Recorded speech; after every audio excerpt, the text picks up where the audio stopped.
Hi guys, it's Hardik. Welcome back to my channel. Sorry, it's been a long time. Yeah, so today I'm just going to show you how to install a bedside light, like reading lights.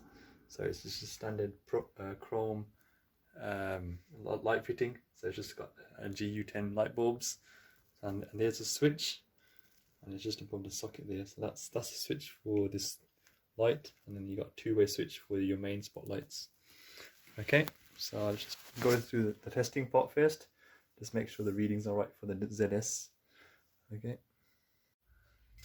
guys, so before we isolate the power, we're just going to do a quick reading just to make sure the ZS reading is okay. So which is your external, your earth fault readings plus your R1, R2. So let's just have a quick look at what readings we're getting for the ZS. Okay. So the switch is off, so I just put earth on earth, live on live, neutral on neutral. Just make sure these crosstalk kits got a good connection. Okay. Put the tester on, and it's the KewTech KT64. So before I even do loop, so best practices, I always go to volts first before I do the actual test. So let's switch the light back on. Okay, the light's on. You can see you got 234 volts.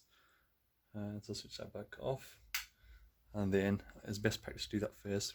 And then go to your loop impedance. So your loop impedance, so this is going to check for the ZS.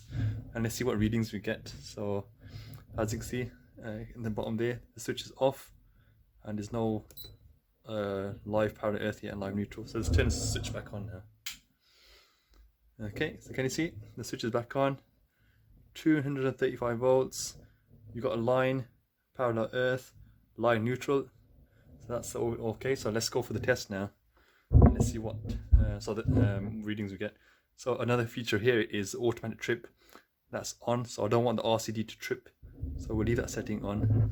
However, if you haven't got RCD, then you can do the off setting as well. Okay, so let's try that now. Well, let's go for the reading.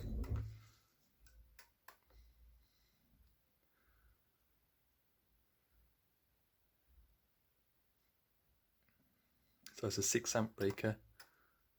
0.96. Yeah, that's good reading. And this is an upstairs lighting circuit. So we've got quite a few spotlights here, but this is the bedside reading. And let me just make sure, do it one more time. So turn the power off, switch off again, make sure the connections are okay.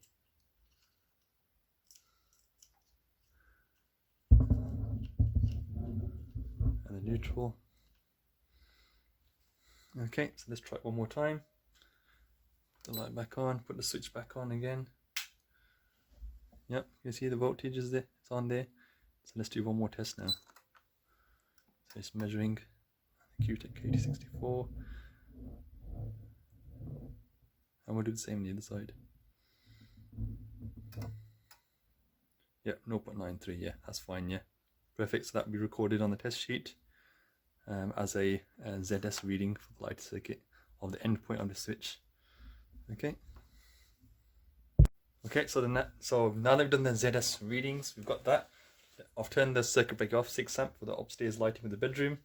And before we check, doing it, let's just make sure there's no live reading coming through. So I'll make sure the circuit's dead. Okay, no, as you can see, there's nothing coming through. Yeah, that's fine. Live to earth, neutral to earth. Okay, so that's all dead. Okay, perfect. Okay, so next part is the bracket. So this bracket will go here, but you got to be careful because obviously I know exactly where the wires are going. So the wires are going straight up here. So you've got to be careful, and also make sure any socket wires, because there's a socket right here as well, and that's pretty much on the side here. So the socket wire is there, and this one comes down separately. So this is what I did before it's boarded up. Okay, so we're just going to drill some holes here for the light bracket, and then from there we actually put the fitting on. Okay, so you got the right bit ready. So the bit pilot hole, so the masonry bit, and you got your main cordless drill driver. So the settings I've got is hammer setting. I know it's plasterwork, but I know there's a brick behind this as well. So just put in the hammer setting and number 2, and then okay, so let's just get a vacuum out as well to prevent any dust going on the carpet.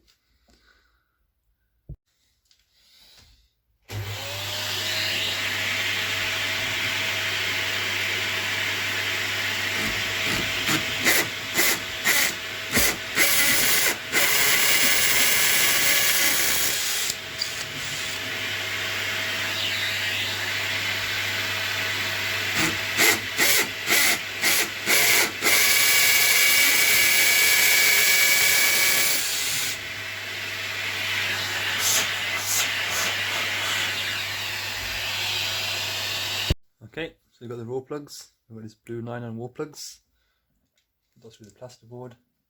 But what I like to do, I don't like to, you can, well, there's 2 options. You can keep the plug on there, or you can put it further back.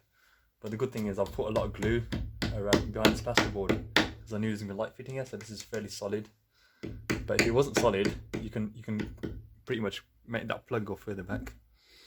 Okay, so this is a nice little trick I like to do.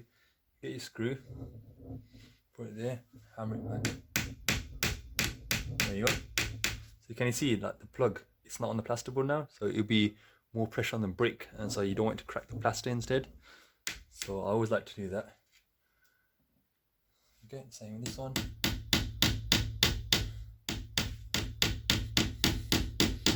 And that will give you a better fixing onto the actual brick wall rather than the plasterboard. Okay, so it comes with the screws, and then you got one fixed point. So one fixed point on this side, and then one side you can level it up and down. Okay, let's put these through. So we'll start off with the cordless first, because you don't want to bash an impact driver on that. So just get it on low speed, and then use the manual screwdriver at the end. Yes, gently change the settings. Choose fine. No, don't want it too powerful.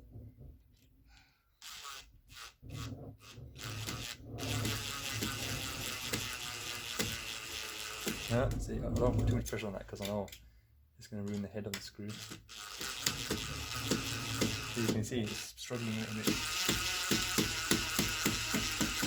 Okay, got that in place. Get my trusted old manual screwdriver and get the fixed side tight first, because once you do one side and it's tight, then you can level this like this. Okay, so I've marked, there should be a level line that I got here earlier. Yep, that's fine. This is circular fitting.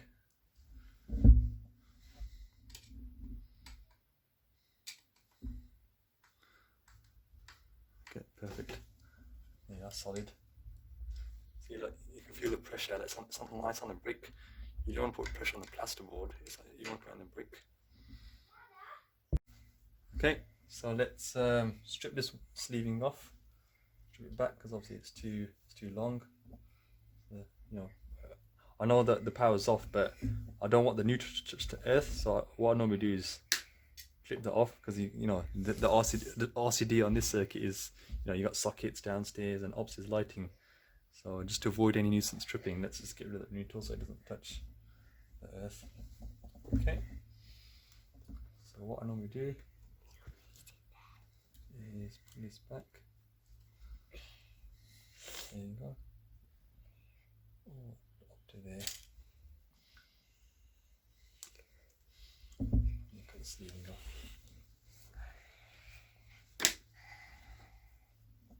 Okay, so to determine the length, we need the length about a handful, so that's the length what you need, and that's how I measure it. Okay, so up to there, and the earth. Okay, so I normally use one of these, which is a CK pliers, but as you can see, it's got the actual hole to cut a 1.5mm. This is a lighter circuit, that's 1.5, and then the 2.5 is for your sockets. So the one we use is the top one, because it's 1.5 cable, and you just put it in like that. Take about 10mm off. Look how easy that is. Just put it in there. It's instant, isn't it? It's really good, that is. Okay, the most important part now, sleeving, and this is a must. Okay, so rather than some people just measure it like that, but I like to just put the whole thing in like that, and then you just cut up to the end, and then bring it back forward, cut it again, and push it back. That's it. Okay, so this is the light fitting. So as you can see, it's metal. So you're gonna make sure. Most important thing, make sure your earthing's all done. So as you can see, look, you see the earth is actually clamped onto the fitting itself, so it gives that extra protection. And then some people like to use Wago connectors, but this obviously, just for warranty purposes, best to just use the actual connector blocks. So you got your live, neutral, and then earth in the middle. So let's connect this up now. Okay. Let's check the length. So you don't want copper exposed like that. Look, can you see it's too long? You got to make sure that the copper is, it's actually in the actual enclosure, so you don't want to have any exposed copper parts. So let's strip this slightly, about 4 mil. Okay. Take out 3-4 mil off. Same in this one. And earth.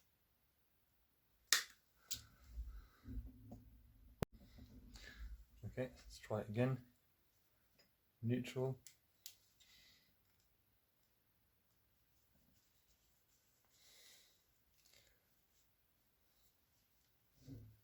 Okay, so you remember it's copper we're dealing with here, so don't go crazy mad and over tighten it.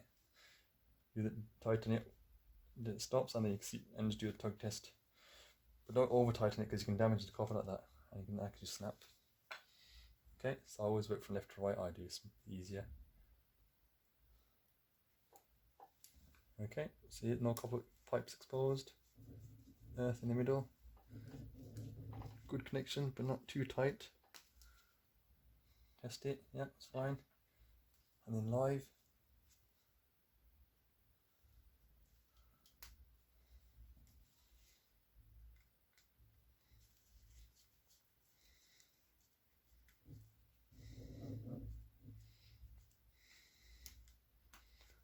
There you go. Tug test, pull it, give it a pull. Make sure it's nice and tight. That's these things over, no copper pipe exposed. And the manufacturer screws as well. It's just worth giving that a little tightening as well. See, look, it's quite loose actually. That was.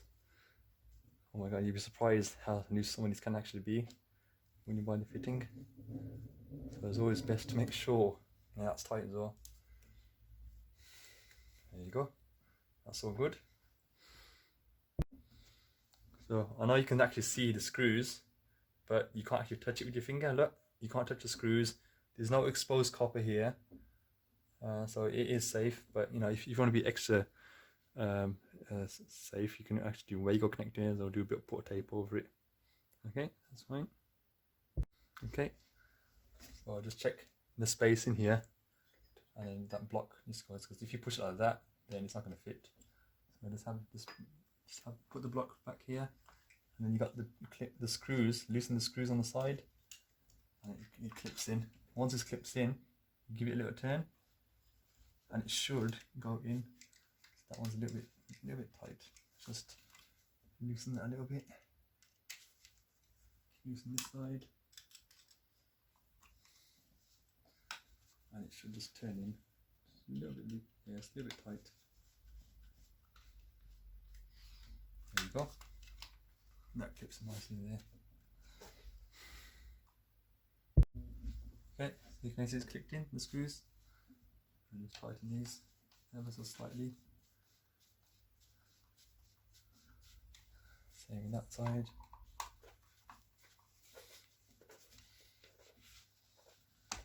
Just make sure it's in place. Okay, so you don't want to go overkill with this because it can actually bend the metal. There you go, nice and solid. That's turned like that. And the good thing about this switch, what light does, is it's got a separate switch here, on off. So you can see the lever there at the bottom. It's got a separate on and off lever. That's good. And then just go put the GU10 bulb in now. That's it. So okay, this is the GU10 bulb, and you slot it in. So as you can see, look how hard it's to slot in. You can't put your fingers in there. It's gonna be so hard to put it into that slot and turn. So what they do, they give you this little suction pad as well. So you put that on the bulb, so it's easy for you to maneuver. Because without this, there's no way you can put it in and turn it. So you put that through here and line it up, and then you're just going to turn it. So once it's in those big holes, you got to turn it clockwise once it's in. Okay, so once that's in there, oh, it's a bit tight, this is. Oh, let me just check the suction on this. Okay, just got to turn it. There you go, that's turned in now. So you just feed it, so when you push it in, just give it a turn, and then just peel this off. Okay, so you can do an R1, R2 test as well, putting the KewTech test, but I prefer to do the wonder lead. So do the wonder lead and just do R2, and then you can do test onto the actual metal fitting from the consumer unit. And that's probably better because I've got quite a few metal fittings here, so it's going to be easier to just go around with the wonder lead as well afterwards to make sure you got the good readings on the end points of these metal fittings. Okay, the power's now on the consumer unit, so I'll put the switch back on. See the switch at the bottom? Switch is on, and let's try it now. There's another switch here. There you go. So you can move this up and down. So this is pretty much next to the bed, and you can move it wherever you want, up, down, left, right, around. Brilliant. It's good stuff. Yep, so the readings are fine on the wonder lead. I've just done a quick wonder lead test as well before I turned it on, just to make sure, and it got about 0.93, which is good. Okay, there you go. See, nice and mood lighting now. That's it. Brilliant. So one's done. Just got another one to do on that side, and then all finished. Perfect. Okay, just put the cover back on. You can see that one's a switch for this light, and then this two-way switch is for the spotlights over here. So you know the main ceiling lights. So we've got quite a few spotlights here as well. So you got one switch for the spotlights, and then one switch for the reading lights here. So I'm going to do exactly the same on this side of the bed. You see, so you got that switch controls that side light, and then that left switch controls spotlights under the bay. So that one should be working. That's a two-way switch as well from the main bedroom switch. So if I turn it off here, you'll see the two-way switching on this switch as well. See, that's for the bay window. Okay. And then you've got some switches here as well, two-way switching for the cupboards. So these are the cupboards that were installed.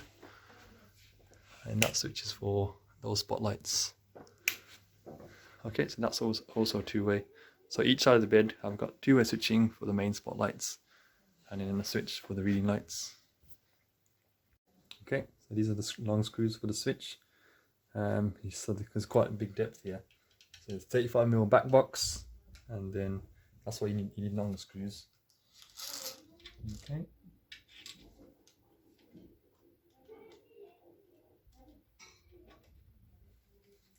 Put that screw in here. And this side as well.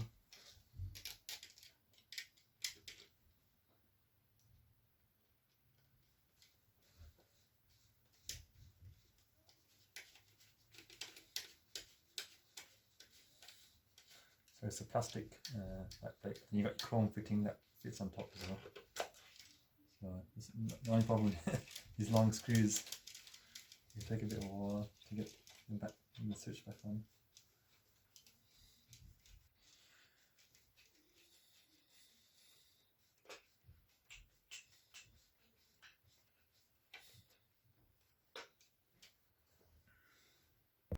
Okay, so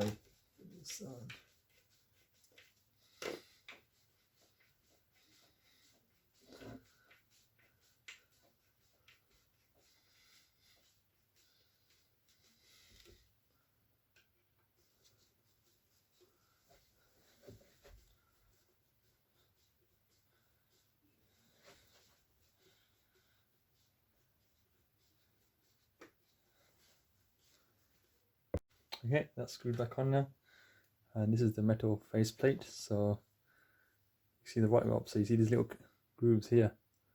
So that should be going downwards like that. You don't want to show that it needs to be flush on this side, and the sides. So this bottom bit is to take the cover off. It's little gaps to put a screwdriver, and that's it. Clip it on, and just did you hear that click? That's done now. There you go. So faceplate is back on, and then the socket's underneath. So that's a separate circuit. So that's your 32 amp, and then your lighting is a 6 amp switch there. Perfect, it's all done. Just rotate it how you want to, against the bed. Perfect. Okay, this side's installed too as well.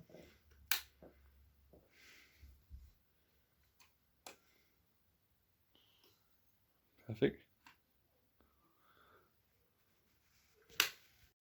Alright guys, thanks for watching. Hope you found that video very useful.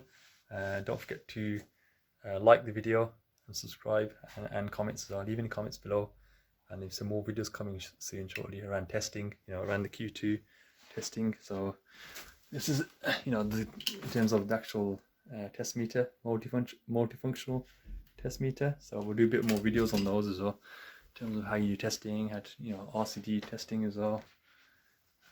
Installation resistance, that's very important as well on your wiring. Okay, so I'll see you guys shortly. Yeah, bye.